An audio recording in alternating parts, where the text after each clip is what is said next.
Assalamualaikum warahmatullahi wabarakatuh. Alhamdulillahil wahidil ahad, alladzi lam yalid wa lam yulad wa lam yakul lahu kufuwan ahad. Ahmaduhu subhanahu wa ta'ala wa ashkuruhu ala ni'amihi.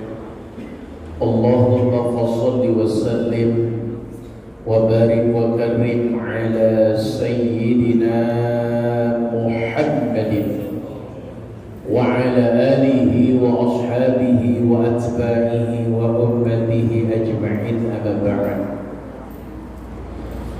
Faqad qala ta'ala fi kitabihil karim wa huwa asdaqul qailin. A'udzu billahi as-sami'il 'alim minasy syaithanir rajim. فبما رحمة من الله لنت لهم ولو كنت فظا غليظ القلب لانفضوا من حولك فاعف عنهم واستغفر لهم وشاورهم في الأمر فإذا عزمت فتوكل على الله إن الله يحب المتوكلين.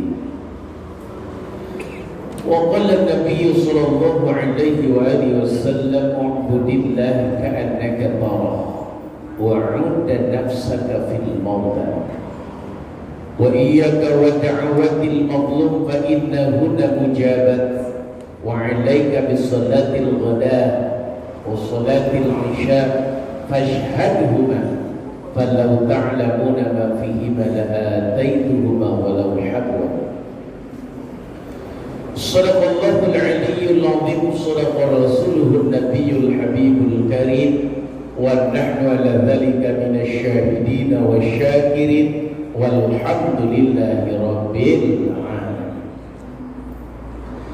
Yang saya hormati, saya muliakan para asatidz guru-guru saya, yang saya hormati, saya muliakan pengurus DKM Masjid Baitul Izzah, yang saya hormati, saya muliakan ayahunda rahimakumullah, jamaah salat subuh, para remaja, para pemuda yang hadir pada kesempatan subuh kali ini. Bersyukur kita kepada Allah atas seluruh nikmat Allah yang mana Allah telah memberikan nikmatnya pada kita semua, sehingga alhamdulillah dengan nikmat Allah lah pada kesempatan subuh kali ini Allah berikan kita kesempatan, Allah berikan kita kekuatan, Allah berikan kita keinginan untuk hadir ke masjid dalam rangka melaksanakan kewajiban kita, yaitu sholat subuh berjamaah, dilanjutkan dengan pengajian rutin Sabtu subuh.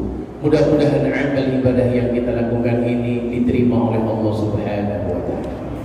Rahmat teriring salam semoga Allah curahkan, semoga Allah limpahkan selalu kepada Nabi kita, Rasul kita, itu baginda Rasul Muhammad sallallahu alaihi wasallam. Salatullah salamullah ala taha rasulillah. Salatullah salamullah ala yasin habibillah.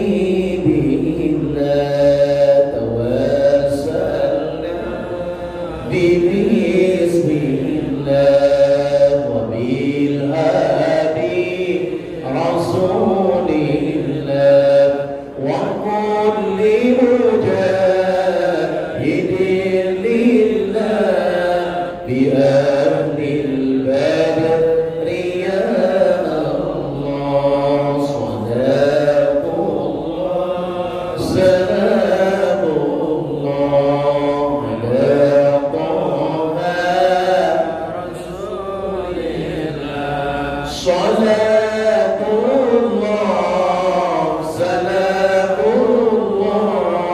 ala yasin habibillah. Allahumma salli wa sallim wa barik alaihi. Baik, kita lanjutkan kajian kitab Mukhtarul Hadis halaman 23. Halaman berapa, Ustaz? 23 ya. U'budillah ka'annaka tarah. Halaman 23. U'budillah ka'annaka tarah. Kata baginda Nabi, u'budillah ka'annaka tarah wa'udda nafsaka fil mauta wa iyyaka wa da'watil madlum fa innahu mujabat wa 'alaika bis salatil ghadah wa salatil 'isha fashhadhuma falau ta'lamuna ma fihima la ataituhuma walau hawwa. Ada 4 nasihat dari baginda Nabi. Ada 4 anjuran dari baginda Nabi. Anjuran yang pertama, ubudillah ka'annaka tarah. Beribadahlah kalian seakan-akan kalian melihat Allah. Ini yang disebut dengan khusyuk ibadah kita. Nomor 1 ya. Ubudillah ka'annaka tarah. Beribadahlah kalian kepada Allah seakan-akan kalian melihat Allah. Lagi sholat merasa dipandang sama Allah, lagi haji serasa dipandang sama Allah, lagi puasa nggak ada orang pun kita terus merasa dipandang sama Allah, lagi zakat kita merasa dipandang sama Allah, lagi tahajud, lagi i'tikaf, lagi qiyamul lail serasa dipandang sama Allah. Di kampung, di kota, di tempat ramai, di tempat sepi, serasa dipandang sama Allah. Dan memang harus yakin memang Allah itu melihat kita. Bukan hanya merasa, tapi harus yakin Allah memperhatikan kita. Yang sholat banyak, tapi yang khusyuk bisa dihitung. Yang beribadah banyak, tapi yang karena Allah bisa dihitung. Yang berhaji banyak, tapi yang mabrur bisa dihitung. Kenapa? Karena satu jawabannya, banyak orang sholat tapi nggak merasa dilihat sama Allah. Akhirnya sholatnya buru-buru. Padahal manusia ketika sedang sholat sedang berbicara langsung dengan Allah, sedang curhat langsung sama Allah. Makanya orang diberikan pesan oleh baginda Nabi yang pertama, beribadahlah kepada Allah seakan-akan melihat Allah. Apapun jenis ibadahnya, maka kalau sudah diri merasa melihat Allah, yakin ibadahnya akan khusyuk. Banyak orang sholat lupa rakaat. Kenapa? Karena khusyuk. Banyak orang yang lagi sholat yang ngehayal kemana-mana. Padahal harusnya ketika sholat yang kita pikirkan hanya sedang berbicara dengan Allah, sedang minta sama Allah, inna sholati wa nusuki wa mahyaya wa mamati lillah Rabbi firli warhamni wajburni warfa'ni. Sebenarnya kita ini lagi berhadapan langsung, meminta langsung sama Allah. Ini pesan Nabi yang pertama. Yang kedua, wa'uddan nafsaka fil mauta. Pesan Nabi yang kedua, posisikan dirimu bersama orang-orang yang meninggal dunia. Maksudnya apa? Yang pertama, posisikan dirimu bersama orang-orang yang meninggal dunia. Yakinkan ketika ada pengumuman bahwa inna lillahi wa inna ilaihi raji'un, telah berpulang ke rahmatullah si A. Yakinkan dalam hati kita bahwa kita pun akan meninggal. Harus diposisikan seperti itu. Hari ini yang meninggal si A, besok mas saya. Hari ini yang meninggal si B, sebentar lagi mungkin saya. Nah, ini posisikan. Makna yang kedua dari memposisikan diri bersama orang yang meninggal, harus mempersiapkan bekal buat alam akhirat. Kenapa? Karena kita meninggal akan hidup lagi, dimintai pertanggungjawaban atas apa yang kita lakukan di dunia. Sedih sekali orang ke akhirat yang punya bekal. Quran surat Al-Baqarah ayat 112 Allah mengingatkan, orang yang beribadah atau menyerahkan dirinya karena Allah, jaminannya satu, Allah akan memberikan pahala yang luar biasa. Yang kedua, jaminan dari Allah wala khaufun, tidak usah takut. Yang ketiga, wala hum yahzanun, tidak akan menyesal, bersedih, berduka di alam akhirat. Jadi oleh karena itu mohon maaf, posisikan diri kita seperti orang yang meninggal dunia, bahwa kita akan meninggal dunia. Yang ketiga dari makna posisikan diri seperti orang yang meninggal dunia, jangan sombong. Karena ujung-ujungnya kita akan meninggal dunia. Apa yang kita sombongkan? Kesehatan, orang sehat meninggal. Apa yang kita mau sombongkan? Jabatan, orang punya jabatan meninggal. Lagi punya jabatan, dihormatnya luar biasa. Pas sudah meninggal dunia, ditaruh di kursi tempat dia bekerja, bubar semua. Kenapa? Ya itulah. Sehebat apapun manusia, semahal apapun mobil yang dia kendarai, sehebat apapun kecerdasan dia, ketika ajalnya tiba, maka mohon maaf lahir batin tidak bisa dijadikan kesombongan, karena kita semua pasti akan meninggal dunia. Baik, itu yang pesan Nabi yang kedua. Yang ketiga, wa iyyaka wa da'watil mazlum fa innahu mujabat. Hindari oleh kalian doanya orang yang teraniaya, terzalimi, fa innahu mujabat, fa innahu mujabat. Karena doa orang yang terzalimi pasti dikabul sama Allah. Jangan sampai anak kita terzalimi sama kita. Jangan sampai istri kita terzalimi sama kita. Jangan sampai orang tua kita terzalimi sama kita. Jangan sampai tetangga kita terzalimi sama kita. Dan jangan sampai karyawan kita, pegawai kita terzalimi sama kita. Karyawan di rumah, karyawan di tempat kerja, jangan sampai terzalimi sedikit pun. Kenapa? Kalau dia dizolimi, kalau tetangga dizolimi, kalau anak dizolimi, istri dizolimi, orang tua dizolimi, lalu mereka berdoa kepada kita, doanya fa innahu mujabat, doanya pasti dikabul sama Allah. Sampai baginda Nabi mengatakan, ittaqul ma fa inna dzulma dzulumatun yaumil qiyamah, wattaqul syuh fa inna syuh ahlaka man kana qablakum. Hindari perbuatan zalim kepada orang lain, karena perbuatan zalim menjadi kegelapan pada hari kiamat. Hindari sifat kikir, karena kekikiran itu membuat celaka kaum-kaum sebelum kalian. Doanya orang terzolimi, walaupun dizoliminya tahun 2019, doanya baru 2021 tetap akan dikabulkan semua. Jadi mohon maaf, ayo kita coba jaga diri kita dari menyakiti orang lain, karena doanya beracun, doanya bahaya buat kita semua. Ustadz, saya itu bingung, penyakit banyak, kesusahan numpuk, masalah banyak. Tengok, jangan-jangan ada orang terzolimi sama kita, minta maaflah sama dia. Boro-boro terzolimi Pak, kita nyanjung orang aja kurang bagus. Dalam ilmu ruqyah itu ada yang disebut dengan penyakit ain. Penyakit ain itu adalah penyakit yang ditimbulkan karena sanjungan orang lain. Duh, cucunya cantik bener, cucunya lucu bener, anaknya gagah bener, anaknya hebat. Itu bahaya.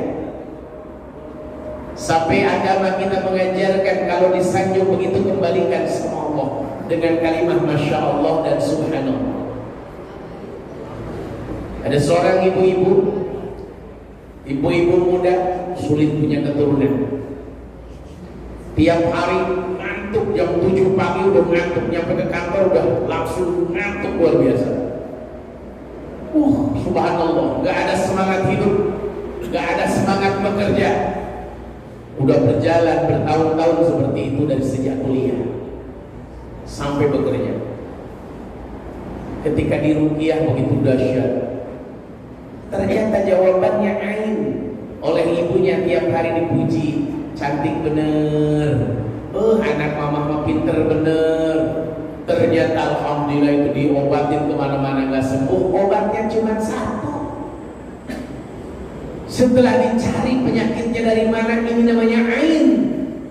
Ternyata obatnya cuma satu. Ibunya lagi wudhu, air wudhu bekas ibunya ditandain pakai baskom, diwadahin pakai baskom. Nah itu yang dipakai mandi sama orang kena penyakit ain.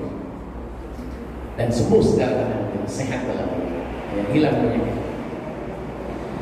Jadi oleh karena itu jangan pengen anak kita dipajang di status, karena kita nggak tahu siapa yang nyanjung, khawatir penyakit datang, malah sampai dikatakan ain itu menyebabkan kematian. Jadi nyanjung boleh, nyanjung tidak boleh, berlebihan memuji katakan timbul ain, berbuat zalim juga tidak boleh. Pesan Nabi yang keempat, wa 'alaika bi sholatil ghadah wa sholatil isya.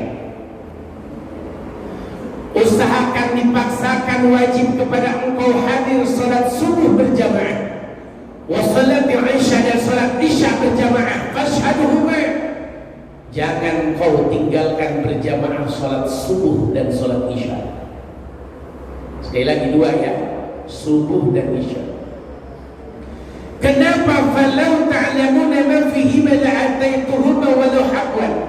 Andai kata kalian tahu apa yang ada dalam salat subuh berjamaah dan salat isya berjamaah, engkau akan datang ke tempat salat berjamaah walau habwan, walaupun harus merangkak menuju ke masjid karena nggak bisa jalan dengan sempurna.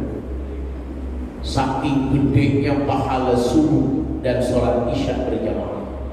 Jadi mengapa sesibuk apapun kita bekerja, sesibuk apapun kita beraktivitas, sesenyenyak apapun kita tidur, ketika dipanggil sholat subuh hadirlah ke masjid, ketika dipanggil sholat isya hadirlah ke masjid, dan sholat-sholat yang lainnya nanti akan ngikutin. Tapi yang didulukan, diutamakan, dipaksakan itu isya dan sholat subuh. Insya Allah maghribnya akan ikut, kalau udah biasa ke masjid, zuhur asarnya akan ikut. Kenapa? Ada apa di sholat isya dan sholat subuh? Ternyata ada di hadis lain. Siapa yang sholat isya berjamaah, maka seakan-akan dia sholat malam setengah malam. Dan siapa yang sholat subuh berjamaah, maka dia seakan-akan sholat malam sepanjang malam. Jadi beruntung Pak, sengaja di Masjid Baitul Izzah ditunggu bapak-bapak 10 menit, 15 menit ditunggu dari azan sampai ke qomat. Tujuannya apa? Biar kita bisa bersama-sama melaksanakan sholat subuh berjamaah. Itu ya, sengaja sebelum azan subuh jam 3:30 sudah mulai dibacakan Quran. Kenapa? Biar pada bangun bisa tahajud lalu berangkat ke masjid. Itu ya. Jangan merasa terganggu. Terkadang ada yang begini, masjid baca Quran sampai jam 10 malam di bulan Ramadan, tetangga protes, tetangga masjid pun isi kamar gitu ya.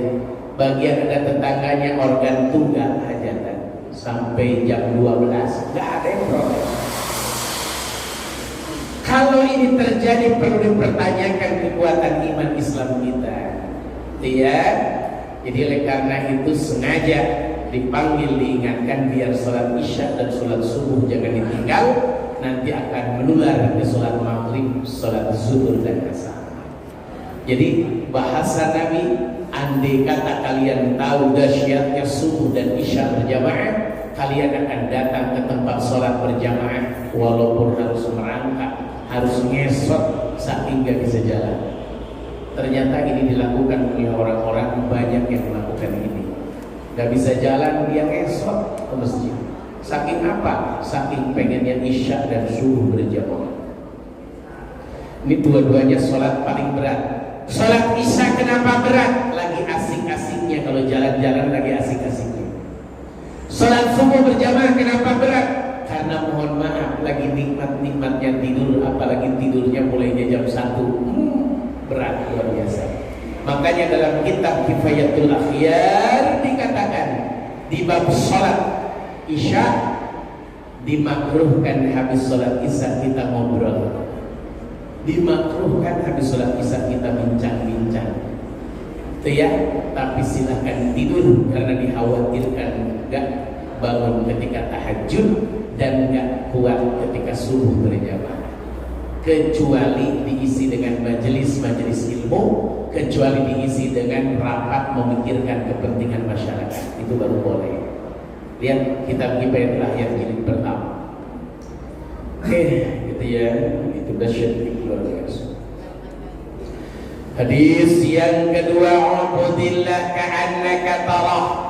Kata Nabi, beribadahlah kalian kepada Allah seakan-akan melihat Allah, sama dengan di atas tadi. Fa illam takun tarah, andai kata kalian tidak melihat Allah, fa innahu yaraka, yakinkan di hatimu bahwa Allah melihat engkau. Ini yang pertama. Yang kedua, wahsub nafsaka ma'al mauta, posisikan atau hitung diri kalian bersama orang-orang yang meninggal dunia. Yang ketiga, wattaqi da'watal mazlum, hindari doanya orang yang terzalimi, fa innahuna mustajabah, sesungguhnya doa orang terzalimi pasti dikabul. Redaksinya berbeda, makna kandungannya sama dengan hadis yang di atas. Redaksinya beda, tapi kandungannya sama. Beribadah kepada Allah seakan-akan melihat Allah. Kalau kalian tidak melihat Allah, yakinkan di hati bahwa Allah melihat kita. Posisikan, hitung diri kita bersama orang meninggal dunia. Doa orang terzalimi harus kita hindari, jangan sampai jatuh ke kita. Hadis yang ketiga, ubudur rahman wa at'imut ta'am wa afsus syalam tadkhulul jannata bisalam. Siapa yang pengen masuk surga dengan selamat, syaratnya 3 hal. Siapa yang pengen masuk surga dengan selamat, lakukan 3 hal. Yang pertama, ubudur rahman, beribadahlah kalian kepada Allah. Sekali lagi, beribadahlah kalian kepada Allah dimanapun, dalam kondisi apapun. Karena terkadang ada orang yang ibadah rajin ketika ditinggal di perumahan, bagian ke tempat rekreasi jadi lupa ibadah. Ada orang yang rajin ibadah ketika lagi di rumah, tapi ketika di perjalanan jadi gak rajin ibadah. Ada orang yang rajin ibadah ketika di negaranya sendiri, bagian ke negara yang majunya luar biasa, lupa ibadah. Nah ini, hati-hati. Terkadang ada orang yang lagi miskin ibadahnya hebat, bagian kayaan dikit, lupa ibadah. Nah ini hati-hati. Beribadahlah kepada Allah, ini syarat orang masuk surganya Allah. Makanya dalam Quran, wal asri innal insana lafi khusrin illa alladhina amanu wa 'amilus shalihat wa tawassaw bil haqq wa tawassaw bis sabr. Orang yang tidak rugi orang beriman dan beramal soleh. Nah, amal soleh itu namanya beribadah kepada Allah. Kenapa kita harus beribadah kepada Allah? Karena bukti rasa syukur kita atas nikmat Allah. Allah ciptakan kita, Allah berikan kita nikmat. Kalau kita hitung nikmat Allah, tidak akan terhitung banyaknya. Wa in ta'uddu nikmatallahi la tuhsuha. Kalau kita menghitung nikmat Allah tidak akan terhitung. Maka beribadahlah kepada Allah, karena manusia diciptakan untuk beribadah kepada Allah. Wa ma khalaqtul jinna wal insa illa liya'budun. Cari nafkah kita, niatkan ibadah. Perginya kita ke masjid, niatkan ibadah. Duduknya kita di masjid, niatkan ibadah. Sedekah makanan buat hidangan kuliah subuh, niatkan ibadah. Hadirnya kita di Qiyamul Lail, niatkan ibadah. Baca Quran kita niatkan ibadah. Emang ada orang yang beribadah tidak jadi ibadah? Ada. Orang melakukan amal soleh bukan karena Allah tapi karena manusia. Nah itu namanya ibadah tapi bukan ibadah. Tidak jadi ibadah. Saya mau sholat biar dianggap rajin berjamaah. Saya mau sedekah biar dianggap orang dermawan. Saya membaca Quran biar kedengaran sama orang. Bacaan Quran saya bagus. Nah ini bahaya kalau udah begitu ya. Bahaya. Ini satu, sampaikan ke anak-anak kita, ubudur rahman. Siapa yang pengen masuk surga, beribadahlah kepada Allah. Jadi ibadah ini membuat Allah curahkan rahmat kepada kita. Yang kedua, wa at'imut ta'am. Siapa yang pengen masuk surganya Allah, wa at'imut ta'am, berikan makan kepada orang yang lapar. Ada orang lapar, berikan makanan. Ada orang kelaparan, berikan apa yang kita bisa kasih, berikan makanan itu kepada mereka. Jangan sampai ada orang kelaparan, kita kenyang, sedangkan tetangga kita lapar. Jangan sampai. Sampai baginda Nabi mengatakan tidak termasuk orang yang beriman dirinya tidur pulas dalam kondisi kenyang, sedangkan tetangganya kelaparan. Makanya Nabi mengatakan orang yang akan mendapatkan rahmat Allah dan surganya Allah, man awa miskinan, orang yang melindungi orang miskin, wa rahimad dha'if, orang yang sayang terhadap orang lemah, wa rafaqa bil mamluk, orang yang lemah lembut terhadap hamba sahaya, wa anfaqa 'alal walidain, dan orang yang menginfakkan hartanya kepada kedua orang tuanya. Jadi itu ya, beribadah kepada Allah, lanjutkan memberikan makan kepada orang lapar. Habis Jumatan kita hidangkan makanan buat orang sholat Jumat. Pahalanya gede. Kita kirim air mineral buat orang-orang minum pada hari Jumat. Luar biasa. Kuliah subuh cepat-cepat kita pesen ke rumah makan mana, hidangkan. Tukang nasi uruk mana, kita hidangkan buat orang-orang habis ngaji. Pahalanya luar biasa. Jadi harus berebut Pak, harus berebut kita. Sedekah subuh, sedekah makan kepada orang-orang yang lapar, orang-orang yang miskin, orang-orang yang membutuhkan. Silakan. Itu jalan menuju surganya Allah Subhanahu wa ta'ala. Yang ketiga, wa afsyus salam, masyhurkan salam. Ketika bertemu, berpisah, ketika kita masuk rumah, ketika kita keluar rumah, masuk ke kantor, ketika kita masuk ke pemakaman, mohon maaf, salam ini dibiasakan. Kalimat assalamualaikum warahmatullahi wabarakatuh dibiasakan. Ketemu teman assalamualaikum, terima telepon assalamualaikum, selesai bicara assalamualaikum, mulai sambutan assalamualaikum. Kenapa memasukkan salam termasuk amalan yang luar biasa? Satu jawabannya, karena kita mendoakan keselamatan kepada orang lain dengan ucapan salam. Hak muslim dengan muslim itu ada 6. Yang nomor 1 kan radus salam, ucapkan salam. Ini nomor 1 ya. Kalau kita bertemu orang, idza laqaitahu fasallim alaihi. Hak muslim dengan muslim itu ada 6. 1, ketika bertemu ucapkan salam. Assalamualaikum, assalamualaikum, assalamualaikum. Ini sangat penting. Terkadang kita kalau di Masjidil Haram itu ketemu siapa saja assalamualaikum, assalamualaikum, assalamualaikum, dan nggak kenal orang mana. Nah ini ucapkan, masyhurkan saja. Jadi hak muslim dengan muslim nomor 1 itu kalau ketemu ucapkan salam. Kalau diundang sama orang hadir. Wa idza da'aka fa'ajib. Kalau diundang sama orang lain hadir. Undang resepsi pernikahan, apalagi harus hadir. Diundang syukuran harus hadir. diundang pengajian harus hadir, dan undangan yang paling hebat adalah suara azan, itu undangan sholat berjamaah. Terkadang masih ada orang tega dan rela lagi rapat kedengaran suara azan nggak berhenti, dilanjutkan rapatnya, itu orang paling tega. Dipanggil sama Allah dengan kasih sayang, dia nggak datang. Allahu Akbar. Padahal orang yang sholat dapat kemenangan, orang yang sholat dapat kebahagiaan dunia akhirat. Hentikan hak muslim dengan muslim. Yang ketiga, kalau ada saudaramu yang bersin, doakan. Hasyik yarhamukallah. Ketika orang bersinnya bilang hamdalah, hasyik alhamdulillah yarhamukallah.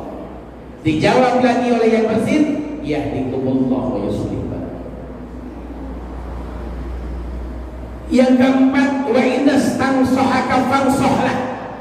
Hak muslim dengan muslim yang keempat, kata Nabi, kalau ada orang minta nasihat, berikan nasihat.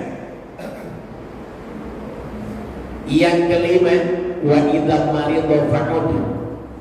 Kalau ada saudaramu yang muslim sakit, jenguk, tengok, lihat, bawain doa dan bawain oleh-oleh biar senang.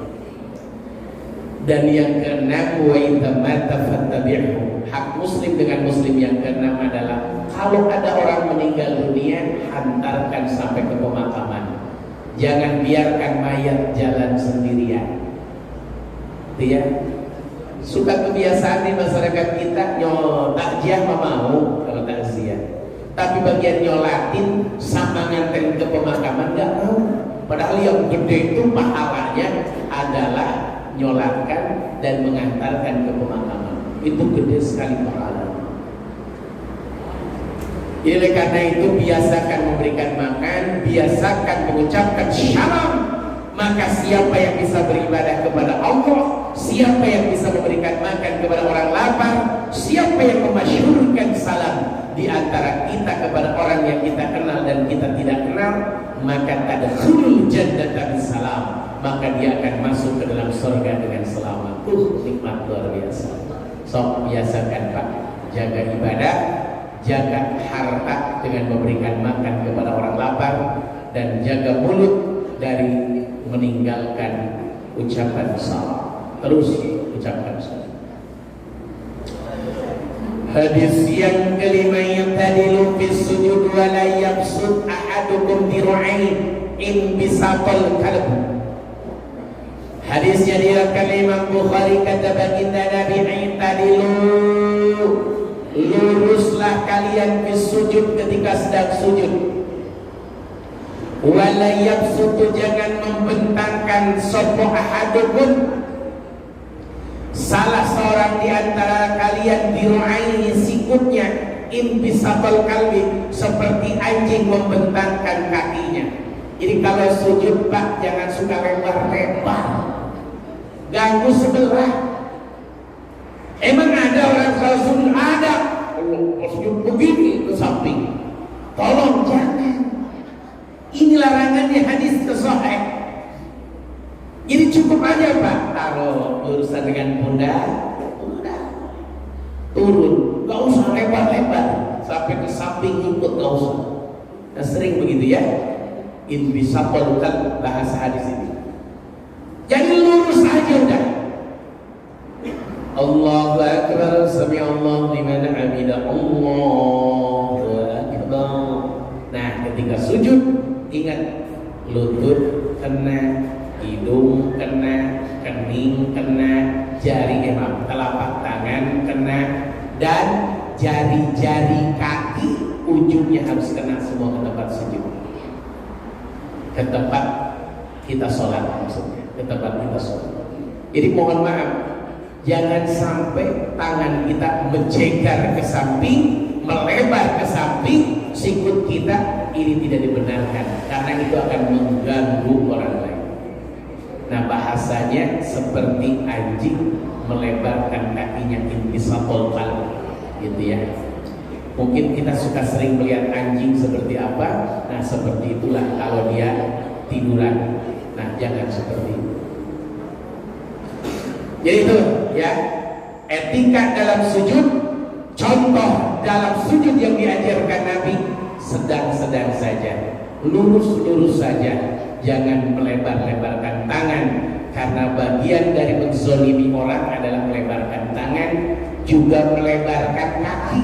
Terkadang ada orang yang kaki dilebarkan, nggak kena kaki sebelah, dikejar lagi, makin lebar, dikejar lagi. Nah, itu juga termasuk yang menyakiti orang lain.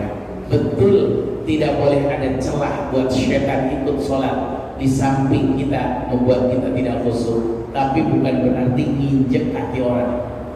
Itu ya, cukup nempel ujung kelingking kanan kita ke kelingking kanan kiri tetangga ya, sebelah kita.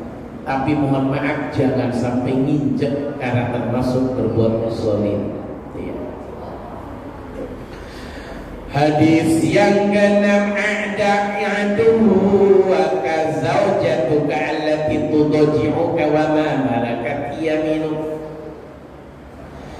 Kata baginda Nabi, a'da'atuka, sepuas-puasnya musuh engkau, sepuas-puasnya sebahaya-bahayanya musuh engkau, itu zaujatuka, istrimu, allati tudaji'uka, yang tidur bersamamu, wa ma malakat yaminuk, dan hamba sahayamu. Oke, hamba sahaya udah gak ada sekarang.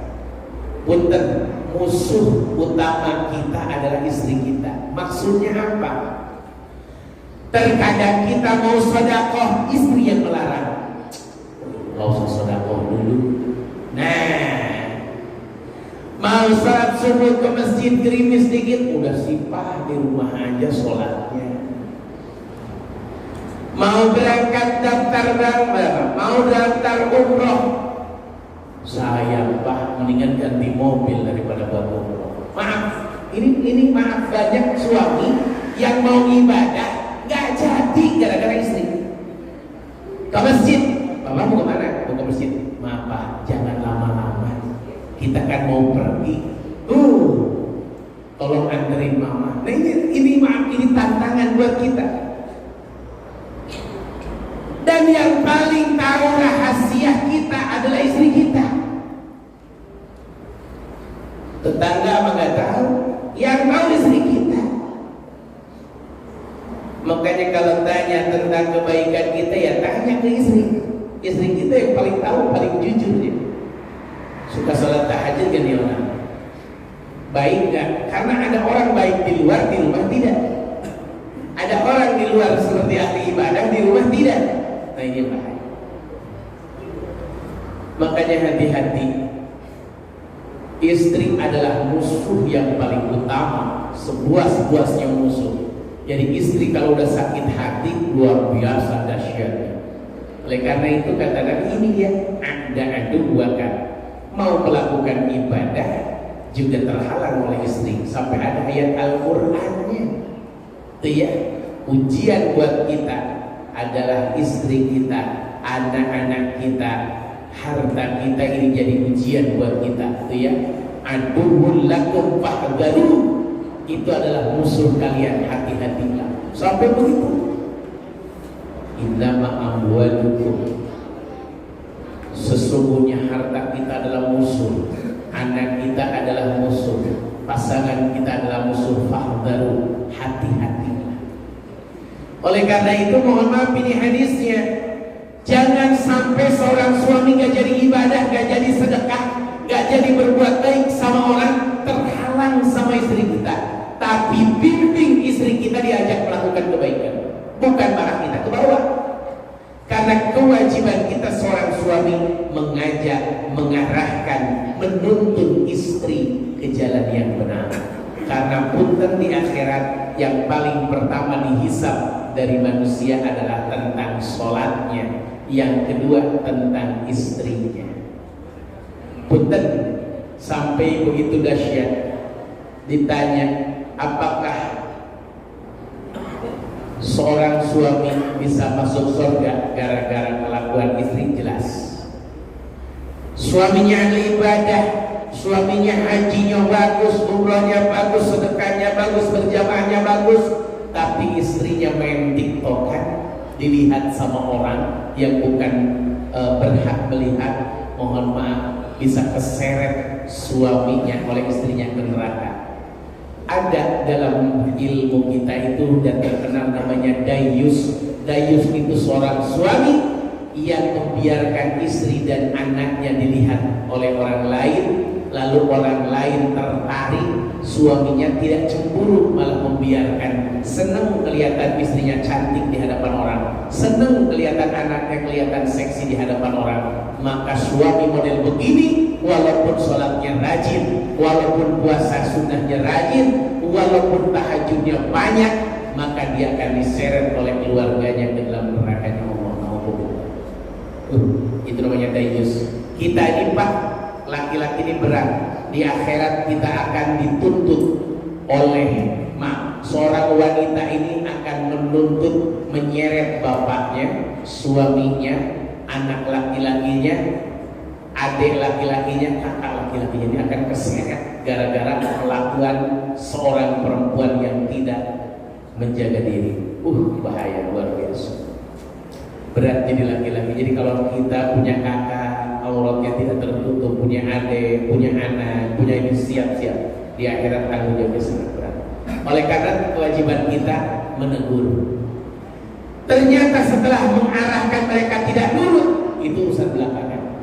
Yang jelas kewajiban kita dakwah, bukan memaksa. Itu ya, bukan memaksa orang, tidak. Setelah kita dakwah selesai kewajiban kita. Ternyata saudara kita nggak nurut, sudah selesai kewajiban kita.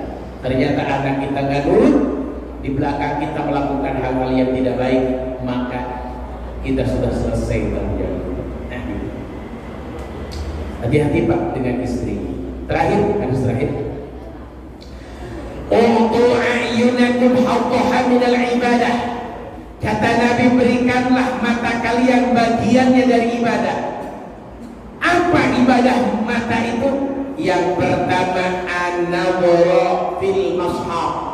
Yang pertama melihat Quran. Mata digunakan membaca Quran, itu bagian dari ibadah mata. Jadi kalau hari Kamis baca surat hari Jumat baca surat Al-Kahfi bareng-bareng, itu bagian dari ibadah mata. Terus tahsin Quran, kapan kita tahsin Quran? Hari Kamis ya? Hari Rabu. Nah, kita ikutan tahsin Quran, mata kita baca Quran, itu bagian ibadah mata. Tapi maaf, ngelihat di YouTube bukan bagian dari ibadah mata. Ngelihat WA bukan bagian dari ibadah mata. Nah ini an-nadhru fil mushaf, lihat Al-Quran. Makanya hadir Pak, bacaan Quran kita karena makin tua harus makin benar. Hadir tahsin. Kenapa kau baca surat Al-Kahfi hari Jumat? Emang itu yang dianjurkan oleh Nabi. Malah Yasin tidak ada hadisnya malam Jumat atau hari Jumat. Yang ada hadisnya itu Kahfi. Tapi mau baca Yasin malam Jumat bagus. Nah paginya Kahfi, gitu ya, atau sebelum Jumat Kahfi, silakan. Yang kedua, bagaimana caranya biar mata kita dapat pahala bagian ibadah? Wa tafakkur fi, mata kita digunakan untuk memikirkan Al-Quran. Itu ayatnya dipikirin. Wasari'u ila maghfiratin min rabbikum Qul huwallahu ahad. Qul huwallahu ahad. Kenapa ahad? Qalqalah kubro, itu dipikirin tuh. Kenapa qalqalah kubro? Karena ada huruf dal nanti di tengah kalimat. Kenapa qulhu enggak qulhu? Karena hak besar dipikirin. Huwa Allahu ahad. Kenapa enggak ahad? Dipikirin. Kenapa hak kecil? Dipikirin aja oleh kita. Kenapa katanya kul? Artinya katakan oleh engkau Muhammad. Itu dipikirin sama gitu. Kalau bahasa santri membalagohnya dipikirin. Balagohnya tingkat kedalaman bahasa tafsir, tafsirnya dipikirkan. Jadi maaf, dipikirin. Makanya tafsir Jalalain dikaji, tafsir Sawi dikaji, tafsir Ibnu Katsir dikaji, tafsir Maraghi dikaji, tafsir Ahkam dikaji. Kenapa? Karena wa tafakkur fi, mikirin apa yang dikandung dari Quran. Ini perintah nutup aurat, ini perintah salat, ini perintah haji, ini perintah zakat, ini perintah kita nggak boleh berbuat zalim sama orang, ini perintah kita menjauhkan diri dari api neraka, ini perintah kita menjaga keluarga. Dipikirin sama kepala kita, itu ibadah mata. Yang ketiga, wal i'tibar inda ajaibi. Cara beribadah mata yang ketiga, mengambil pelajaran dari hal-hal yang luar biasa dari Quran. Bapak, jadilah para peruqyah, Pak. Kalau kita sudah jadi peruqyah itu baru merasakan dahsyatnya Al-Quran, ajaibnya, dahsyatnya Quran. Ada orang di Taman Cibodas perutnya besar. Dia udah berobat ke dokter, gak ketemu penyakitnya, tapi tebakan dokter harus operasi tulang sumsum. Itu tebakan, belum pasti, dokter pun belum berani, baru tebakan. Akhirnya karena udah 2 bulan gak tahan, perutnya besar, badannya kecil si ibu ini tapi perutnya besar. Akhirnya dia diundang saya hadir ke rumahnya. Saya bilang saya gak bisa ngobatin, saya bisa baca Quran doang.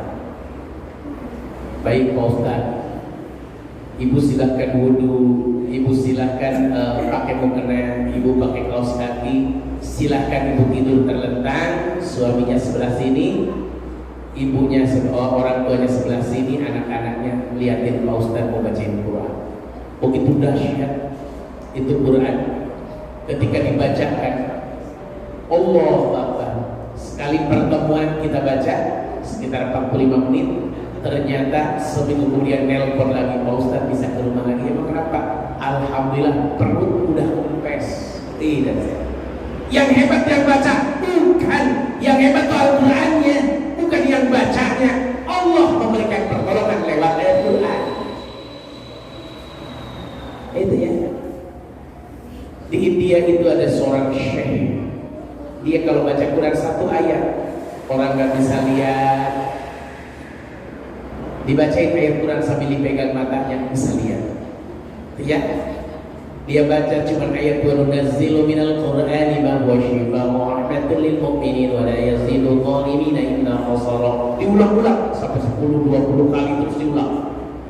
Gak bisa bicara jadi bisa bicara, gak bisa dengar jadi bisa dengar, gak bisa jalan bisa jalan. Bukan beliau yang hebat, tapi Allah kasih pertolongan lewat Al-Quran. Karena Quran diturunkan jadi obat. Oleh karena itu, pikirkan, amalkan, jadikan pelajaran. Quran itu bukan main-main. Sampai Nabi mengatakan, Iqra'ul Quran fa innahu ya'ti yawmal qiyamah syafi'an li ashabi. Bacalah Quran, karena Quran akan menjadi penolong di akhirat bagi orang yang membacanya.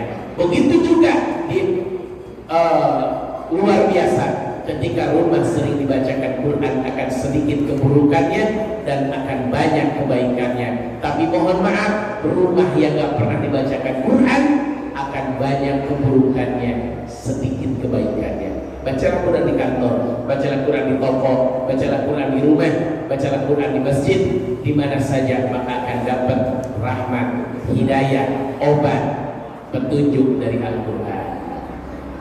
Itu yang bisa saya sampaikan. Mohon maaf bila ada ucapan yang tidak berkenan. Yang benar dari Allah, yang salahnya saya mohon ampun kepada Allah. Mari kita tutup dengan doa. Allahumma shalli wa sallim ala sayyidina Muhammadin fil awwalin wal akhirin wa barik wa karim radhiyallahu tabaraka wa ta'ala wa li sahabati rasulillahi ajma'in. Alhamdulillahi rabbil alamin hamdan syakirin hamdan na'imin hamdan yuwafi ni'amahu yukafi mazidah. Ya Rabbana lakal hamdu wa lakal syukru wa lakal mulku wa huwa ala kulli syai'in qadir. Allahumma inna asbahna nusyriku wa nashhadu hamdal arsyik wa malaikataka wa jami' khalqik annaka Allah la ilaha illa anta wahdaka la syarika lak wa anna Muhammadan 'abduka wa rasuluh. Allahumma inna nas'aluka ridhaka wal jannah wa na'udzubika min sakhatika wan nar. Allahumma tawwil umurana wa sahih ajsadana wa nawwir qulubana thabbit imanana wa sin amalana wa wasi' arzaqana wa ila al-khairi qaribna wa lisyarri ab'idna wa qdi hawaijana fid dini wa dunya wal akhirah. Allahumma inna nas'aluka min al-khairi kullihi ma 'allimna minhu wa ma lam na'lam wa na'udzu bika min asy-syarri kullihi ma 'allimna minhu wa ma lam na'lam bi rahmatika ya arhamar rahimin. Allahumma inna nas'aluka husnal khatimah wa na'udzu bika min su'iha wa tatawaffana 'ala al-iman wa taubat. Rabbana ighfir lana dhunubana wa liwalidayna warhamna farhamhuma kama rabbayana shighara li jami'il muslimina wal muslimat wal mu'minina wal mu'minat bi rahmatika ya arhamar rahimin. Rabbana la tuzigh qulubana ba'da idh hadaytana wa hab lana min ladunka rahmah innaka antal wahhab. Rabbana atina fid dunya hasanah fil akhirati hasanah wa qina adzaban nar. Bifadlika subhana rabbika rabbil izzati amma yasifun. Assalamu ala al-mursalin walhamdulillahi. Itu yang bisa disampaikan. Maafkan apabila ada ucapan yang tidak berkenan, yang benar dari Allah, yang salahnya saya mohon ampun kepada Allah. Subhanallahumma wa bihamdika asyhadu an la ilaha illa anta astaghfiruka wa atubu ilaik. Billahi taufiq wal hidayah wal afu minkum. Assalamualaikum warahmatullahi